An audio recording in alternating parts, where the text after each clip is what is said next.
¿Qué es el Islam? ¿Es terrorismo? ¿Es falta de derechos humanos?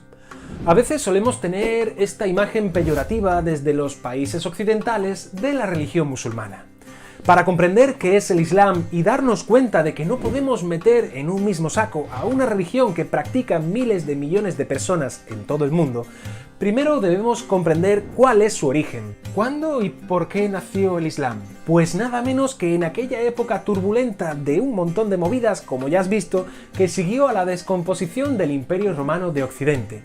Veamos cuál es el origen de la religión islámica. ¡Adelante!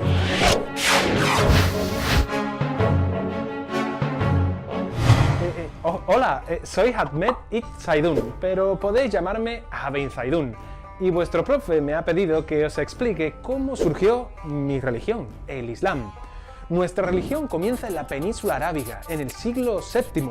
Por aquel entonces, ese territorio era un gran enclave comercial entre Oriente y Occidente, rodeado por dos poderosos imperios, el persa y el bizantino, que creo que ya habéis conocido, ¿no? Por ello, la mayoría de sus habitantes eran comerciantes caravaneros, ganaderos, nómadas o agricultores en las pocas zonas fértiles que teníamos, como los oasis. Los habitantes de Arabia se organizaban en tribus y eran politeístas. Entre sus ciudades destacaba la Meca, con el mercado de caravanas más importante de aquel lugar. El protagonista de esta historia es Mahoma, un comerciante que nació en el año 570 en una familia de mercaderes de la Meca. Según la tradición, en el año 610, y mientras meditaba en una cueva cerca de la Meca, recibió la revelación divina del arcángel Gabriel, quien le anunció que era el elegido por Alá, Dios en árabe, para predicar una nueva religión monoteísta, el Islam. El mensaje de Mahoma no tuvo aceptación de primeras entre los mercaderes de la Meca, por lo que en el año 622 tuvo que huir a la ciudad de Medina. Esta huida es la llamada Égira y marca el inicio de nuestro calendario, el calendario musulmán. Tras convertir a los habitantes de Medina, Mahoma comenzó a predicar la nueva religión por las numerosas tribus de Arabia que abrazaron el Islam. Tras ello, reunió un ejército y atacó la Meca, destruyendo los antiguos ídolos politeístas. A la muerte de Mahoma, en el año 632, la mayoría de los árabes eran ya musulmanes, es decir, profesaban la religión del Islam y reconocían la autoridad del profeta Mahoma. Así daba comienzo la historia del Islam. El Islam predica la existencia de un solo Dios, Alá, y considera a Mahoma como el último de una serie de profetas entre los que se incluyen a otros grandes de religiones monoteístas previas, como Abraham, Moisés o incluso Jesucristo.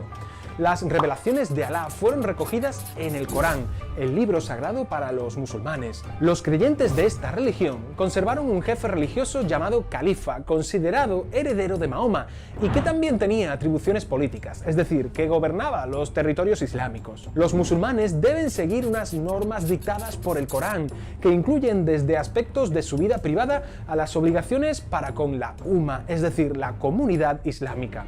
Junto al Corán, la Sunna, el texto sobre las costumbres del profeta, forman la llamada Sharia, es decir, la ley para los musulmanes.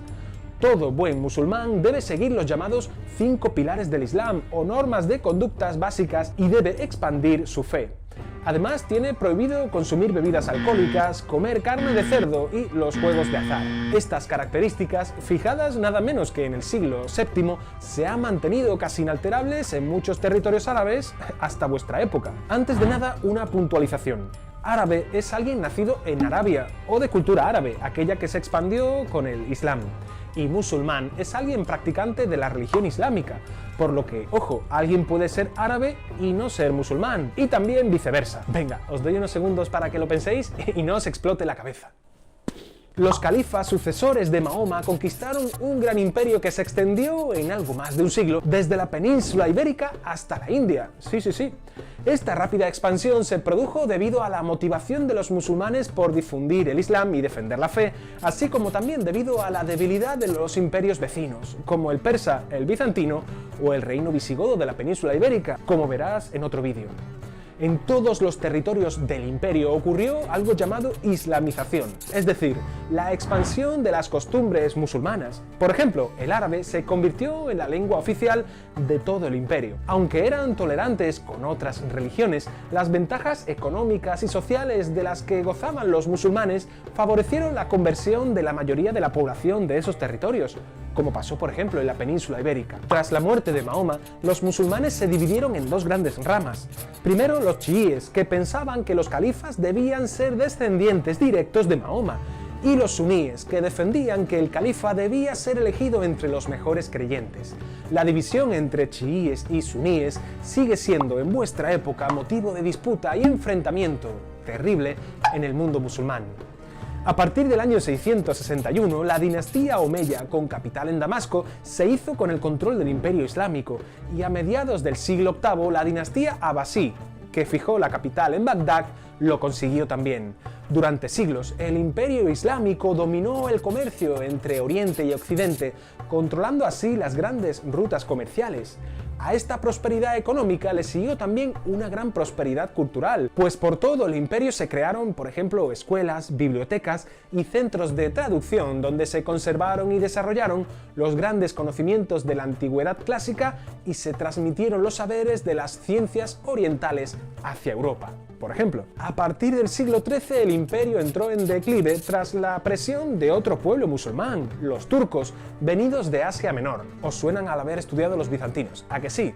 Los turcos se hicieron con el poder en todo el mundo islámico, inaugurando un nuevo imperio musulmán, el llamado Imperio Otomano. Como ya sabéis, fueron los que acabaron con los bizantinos, ¿a que sí? Pues antes lo hicieron con los árabes del Imperio Islámico. Menudos tipos, ¿no? Y ahora déjame responderte a la pregunta inicial. No, todos los musulmanes no son ni terroristas ni atentan contra los derechos humanos. Es una minoría que debería cambiar de actitud. ¿A que sí? Esperemos que lo haga algún día, ¿no? No te pierdas esta serie de vídeos de historia medieval para estudiantes de secundaria. Y tampoco te olvides de darle like y suscribirte a la Cuna de Halicarnaso. Ojo, y si quieres acceder a un montón de material exclusivo, ¿por qué no visitas mi página de Patreon? Ahora nos vemos en el próximo vídeo. ¡Adiós!